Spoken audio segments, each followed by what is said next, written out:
Gautam neuro care brain stroke migraine fits brain and spine surgeries కి best neurosurgeon Rajasekhar Reddy గారు,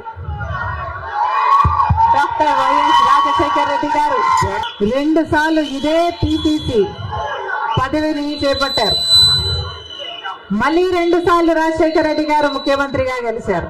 అదే PCC పదవిని, అంతటి బాధ్యతని రాజశేఖర్ రెడ్డి బిడ్డను నమ్మి వైఎస్ షర్మిలకు కాంగ్రెస్ పార్టీ, సోనియా గాంధీ గారు, రాహుల్ గాంధీ గారు, ఖార్గే గారు, కాంగ్రెస్ పార్టీ పెద్దలందరూ నన్ను నమ్మి ఈ బాధ్యతనివ్వడం రాజశేఖర రెడ్డి బిడ్డకు గర్వకారణం. మరొక్కసారి చేతులు జోడించి ఇంత బాధ్యతను, ఇంత నమ్మకాన్ని నా మీద ఉంచినందుకు మరొక్కసారి కృతజ్ఞతలు చెప్పుకుంటుంది రాజశేఖర రెడ్డి బిడ్డ. ఆంధ్ర రాష్ట్రానికి చెందిన ఇంతమంది నాయకులు, ఆంధ్ర రాష్ట్రానికి చెందిన ఇంతమంది కాంగ్రెస్ నాయకులు, కాంగ్రెస్ నమ్మకస్తులు, కాంగ్రెస్ పార్టీ ఖాడర్ నా మీద ఎంతో నమ్మకం పెట్టుకున్నారు. నేను రావాలని కాంగ్రెస్ పార్టీ వాళ్ళందరికీ మరొకసారి రాజశేఖర రెడ్డి బిడ్డ శిరస్సు వంచి చేతులు జోడించి మనస్ఫూర్తిగా నమస్కరించుకుంటాను.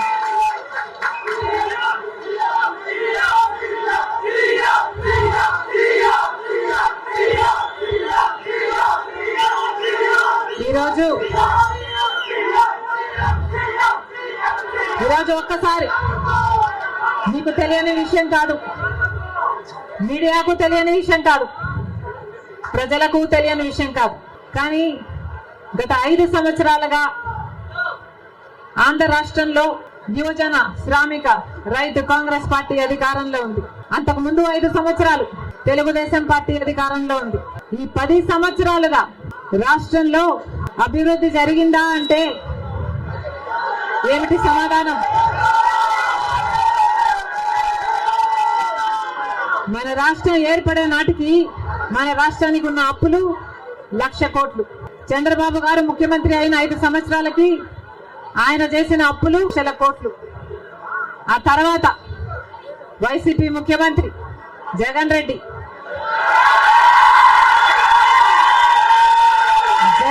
గారు చేసిన అప్పులు 3,00,000 కోట్లకు పైన. మొత్తంగా ఈరోజు అప్పులు 6.5 లక్షల కోట్లు. రాష్ట్రానికి చెందిన అప్పులు, కార్పొరేషన్లకు చెందిన లోన్లు చెల్లించాల్సినవన్నీ కలుపుకుంటే 10 లక్షల కోట్ల అప్పుల భారం ఆంధ్ర రాష్ట్రం మీద ఉంది. మరి ఇంత అప్పులు చేశారే, ఇన్ని డబ్బులు తెచ్చారే, మరి రాష్ట్రంలో ఏదైనా అభివృద్ధి జరిగిందా అని భూతద్దం పెట్టి చూసినా ఎక్కడా కనిపించదు.